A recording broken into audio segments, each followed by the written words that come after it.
I'm Andrew and I run the college choir here at St John's. We generally have about 4 altos, 5 tenors and 7 basses in the choir, and we have boy trebles singing the top line.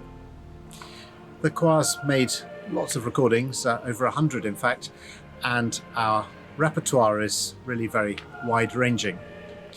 The aim, I suppose, is to cover all periods and styles of music from the last 500 years or more.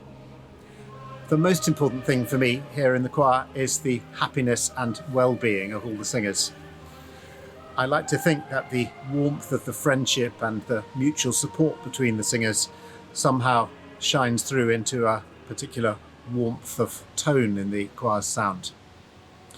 And now I'm going to introduce you to Simon, one of our basses, who's going to tell you a little more and show you around a bit of the college.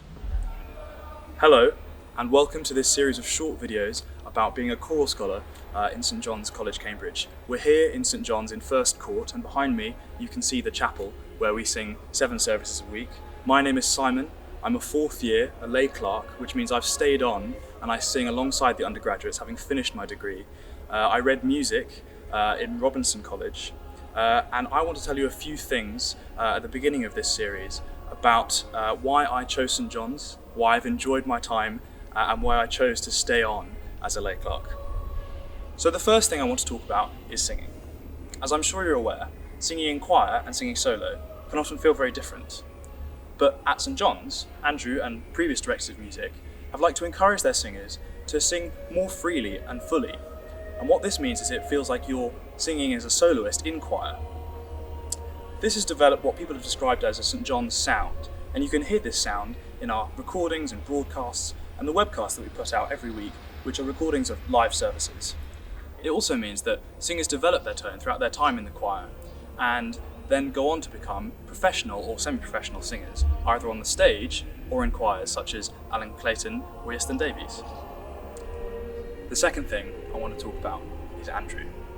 Andrew was organ scholar here, so he loves this place, and he loves the atmosphere of the choir, and he gets on really well with us.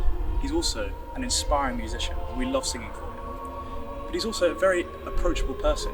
His door is always open if you ever have a problem. Another great thing about singing at St John's, where we do daily services, is having a structure to end your day with. So lots of the gents are very busy, we've got essays, supervisions, meetings, but at the end of the day we all get together and we sing evensong, and it's a really nice way to finish your day. And that leads me on to something else. The really great thing about singing every day with the same group of friends is that it means that not only are you working at Cambridge and recording and broadcasting amazing things and touring the world, but it also means that you're doing it with this guaranteed group of friends that you've been really close with since you joined Cambridge. So I hope that's given you a good overview of why I love St John's, and I hope the next few videos will give you a good sense of the place and answer any questions you may have. But if you have any further questions, please feel free to get in touch with us, and any of the gents or Andrew will be happy to speak to you.